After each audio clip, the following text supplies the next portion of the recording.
By DJ Akash Soni Ekdara Chowk.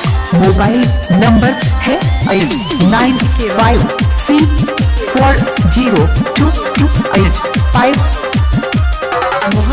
Mix by DJ Uday Raj Ekdara Chowk.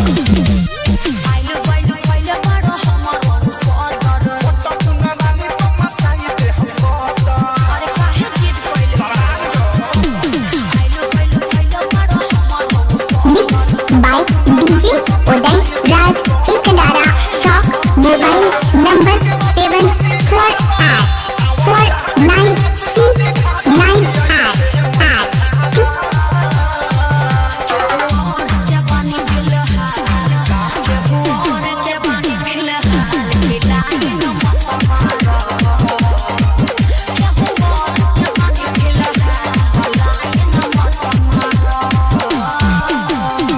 Mix by DJ Akash Soni Ekdara चौक।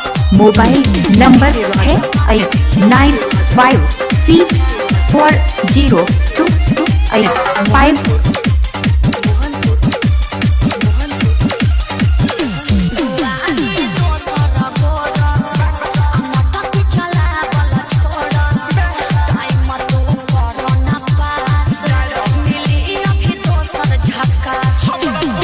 इलाका किसी का भी हो, धमाका डीजे आकाश का ही होगा।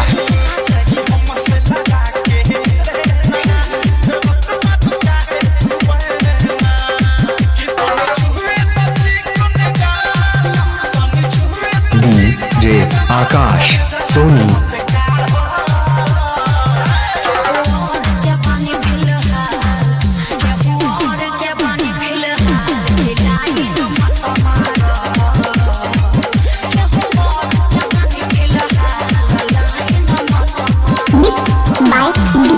उदय राज एकदारा चौक। मोबाइल नंबर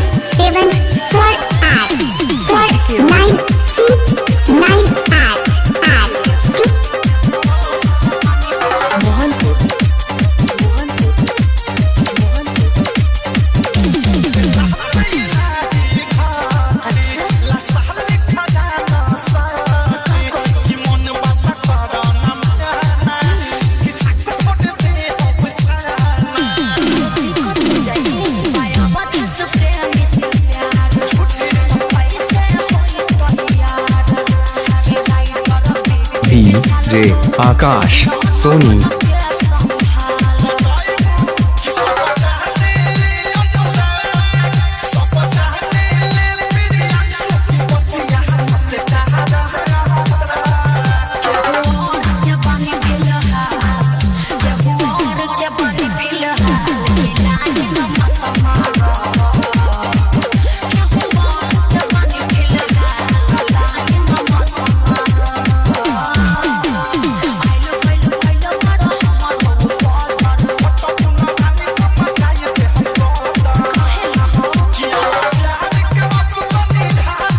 आपका नाम क्या है?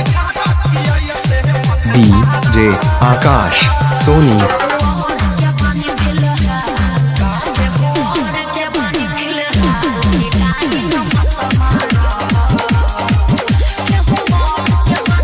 इलाका किसी का भी हो, धमाका डीजे आकाश का ही होगा।